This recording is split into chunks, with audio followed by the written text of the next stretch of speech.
आज का टॉपिक पीए स्केल। देखिए, पीए स्केल बहुत ही आसान है। पीए स्केल का क्या काम है, पहले तो ये जान लेते हैं। पीए स्केल एक तरह के स्केल होते हैं जो कि कोई सॉल्यूशन एसिडिक है या फिर बेसिक है उसका पता करता है। मतलब स्ट्रेंथ ऑफ एसिड और bases are measured by using a scale, उसे हम बोलेंगे पीए स्केल।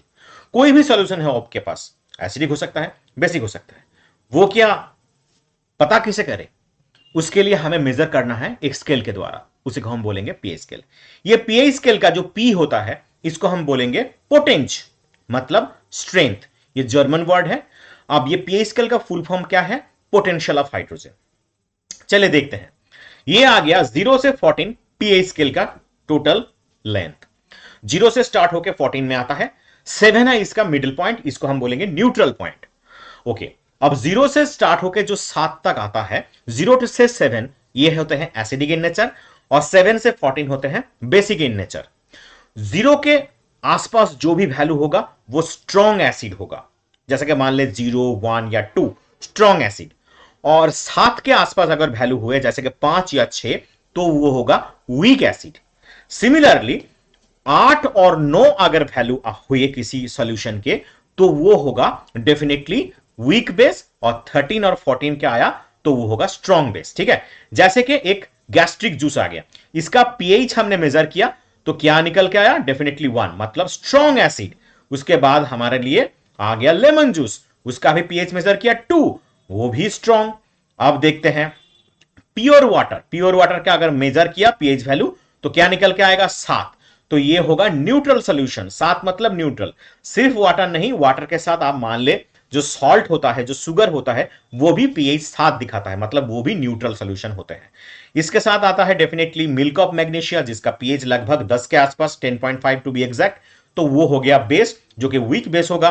अगर बात करें डेफिनेटली सोडियम हाइड्रोक्साइड NaOH की, तो उसका बेस बहुत ही स्ट्रांग होता है, 14 के आसपास होता है, मतलब वो स्ट्रांग बेस कहलाता है। ठीक है, तो ऐसे काम करता है पीए स्केल, जो जिसका वैल्यू जितना उसके उसके ऊपर डिपेंड करके हम मेजर करते हैं। चलिए, एक टेबल चार्ट याद रखिएगा।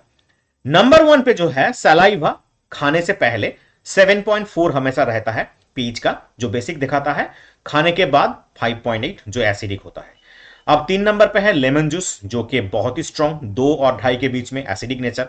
नेक्स्ट आता है कलरलेस, जो ड्रिंक होता है, जो 6 के आसपास होता है, एसिडिक नेचर। और कैरेट जूस, मतलब कैरेट जूस जो कोल्ड ड्रिंक होता है वो भी एसिडिक नेचर में, यही बता रहा था क्वेश्चन पॉइंट 4 में। Carrot juice 5.6 acidic nature. इसके बाद आता है कॉफी 5 एसिडिक नेचर। इसके बाद आता है टोमेटो जूस 4.1 एसिडिक नेचर। और टैप वाटर 6.9 एक्चुअल एग्जैक्ट। तो ये थोड़ा एसिडिक हुआ, बहुत स्लाइड एसिडिक, क्योंकि साथ नहीं है। ओके, प्योर वाटर डेफिनेटली 7 है। इसके बाद 1 m NaOH, जो कि 13 पॉइंट समथिंग, मतलब ये डेफिनेटली बेसिक होगा। और 1 m ACl, जो कि डेफिनेटली हमेशा 1 वैल्यू आएगा, बहुत स्ट्रॉन्ग एसिड। ये चार्ट आपको याद रखना है। इसके अलावा और कुछ वैल्यू होते हैं एनसीईआरटी में, जितने भी हैं उसको मैं ये यहां पर दे दिया हूं मैक्स टू मैक्स। अब देखिए importance of pH in daily life. पहला तो है एसिड रेन। एसिड रेन जो होगा, क्या कैसे होगा? हमारा जो बॉडी है वो 7 से 7.8 का पीएच में रहता है। अब देखो, जो एसिड रेन होता है उसमें पीएच कितना रहता है? 5.6, बहुत ही एसिडिक होता है। वो अगर एक्वाटिक लाइफ में जाए, मतलब मान ले किसी तालाब में, नदी में, तो वो क्या करेगा?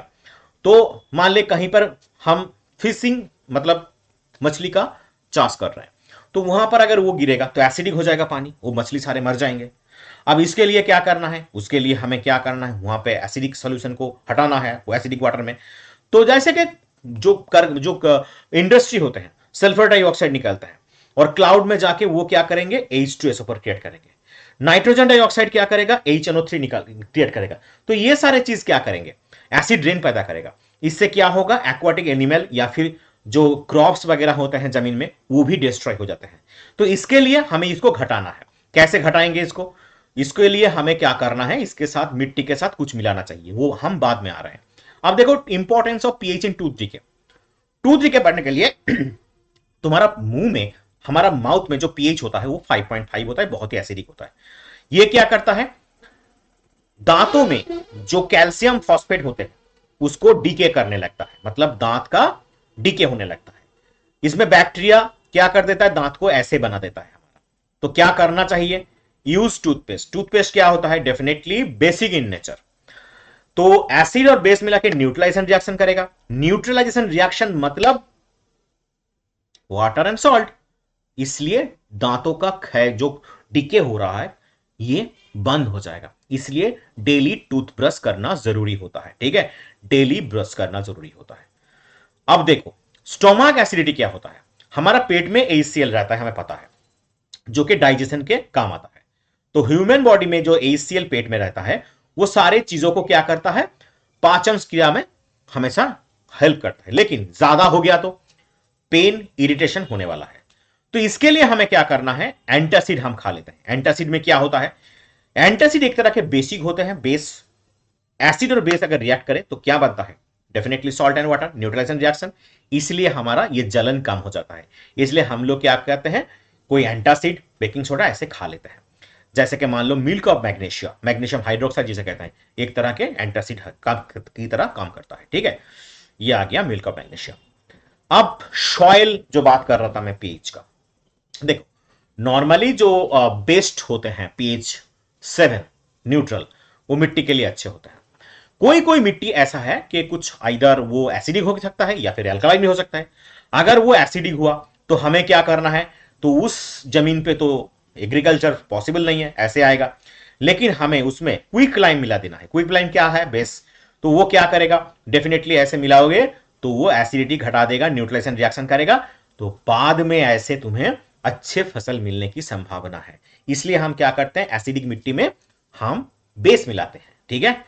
चलो अब सेल्फ डिफेंस की अगर बात करें, देखो कुछ कुछ प्लांट, कुछ कुछ एनिमल ऐसे होते हैं उसके पास एसिड होता है, वो अपने हिसाब से सेल्फ डिफेंस करने के लिए हमें एसिड दे देता है। जैसे कि एग्जांपल के तौर पे तो कुछ मैमल्स होते हैं, जैसे मान लो ये आ गया पहला तुम्हारा हनी बी। हनी बी अगर हमें इंजेक्ट कर दे तो क्या होगा, एसिडिक उसके पास है, मिथानोइक एसिड जो बोलते हैं, वो हमारे हाथ में काट लिया तो क्या हो जाएगा, डेफिनेटली उसके पास जो फॉर्मिक एसिड है वो हमारे जलन पैदा करेगा, इरिटेशन पैदा करेगा, इसलिए, ठीक है।